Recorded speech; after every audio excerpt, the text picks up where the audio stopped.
Faced with the resignation of Lebanese Prime Minister Saad Hariri, voices are being raised about a new Israeli military invasion. We give you the historical background to better understand the dynamics in Lebanon. On the 6th of June 1982, on the pretext that Palestinian fighters had attempted to assassinate Shlomo Argov, the Israeli ambassador to London, Israeli Prime Minister Menachem Begin sent the IDF into Lebanon. He told the Israeli cabinet that the Palestine Liberation Organization, also known as PLO, was behind the attack, withholding the fact that it had been carried out by Arafat's sworn enemy Abu Nidal on the orders of Iraq's Saddam Hussein. The Israeli army swept across the Lebanese border with orders to expel Palestinian guerrillas who had been firing rockets into northern Israel. In reality, Israel's plans involved the complete annihilation of the political infrastructure of the PLO throughout Lebanon, including Beirut. Contrary to the official rhetoric, Israel wanted to install also a pro-Israeli Falangist government under Bashir Gemayel. The IDF invaded with an army of 76,000 troops, 800 tanks, 1,500 armored personnel carriers, and 634 airplanes. Ariel Sharon, then defense minister, was put in charge of Operation Peace for Galilee. Despite the deaths of 100 soldiers in the first days, the Israeli army pushed into Beirut. Yasser Arafat and the PLO were indeed forced out of Lebanon. In August 1982, Arafat and his fighters left the rubble of Beirut on a ship for exile in Tunis. In the same month, 2,000 Syrian troops pulled out. Under a US-sponsored ceasefire agreement, a multinational force of Americans, French and Italians was deployed. An increased number of Islamic groups began operating in South Lebanon, launching guerrilla attacks on Israeli positions and on pro-Israeli Lebanese militias. Israeli forces often responded with increased security measures and airstrikes on militant positions, and casualties on all sides steadily climbed.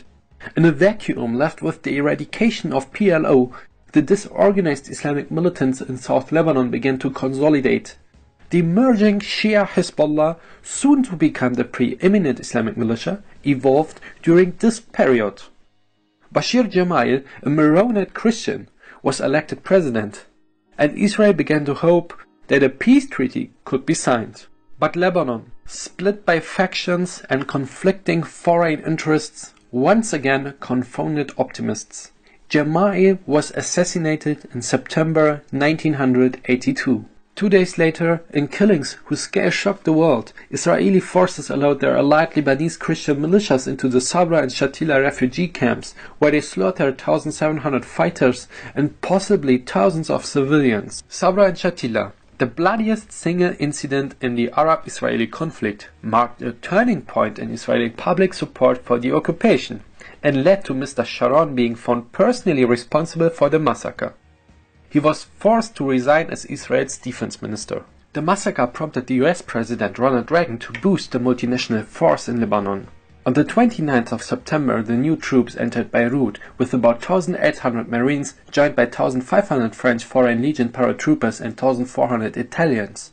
Their mission was officially neutral, but was intended to support the new Lebanese government under President Amin Gemayel, who was allied with the US and Israel. Amin was the older brother of killed Bashir Gemayel.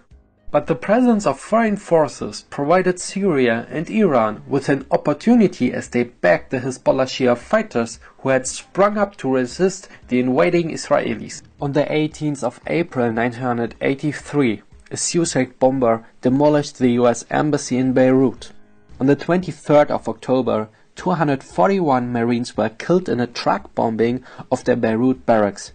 20 seconds later, a truck rammed into the building where the French peacekeepers slept, killing 56 paratroopers. A US district judge ruled in 2003 that senior Iranian officials had approved and funded the attacks by Hezbollah. After all, the multinational force pulled out of Beirut. The 1982 Lebanon invasion had far-reaching implications. Israel withdrew to a buffer zone in southern Lebanon. Its forces stayed for 17 years. But when they left, Hezbollah claimed that it was the Shia militia that defeated the regional superpower.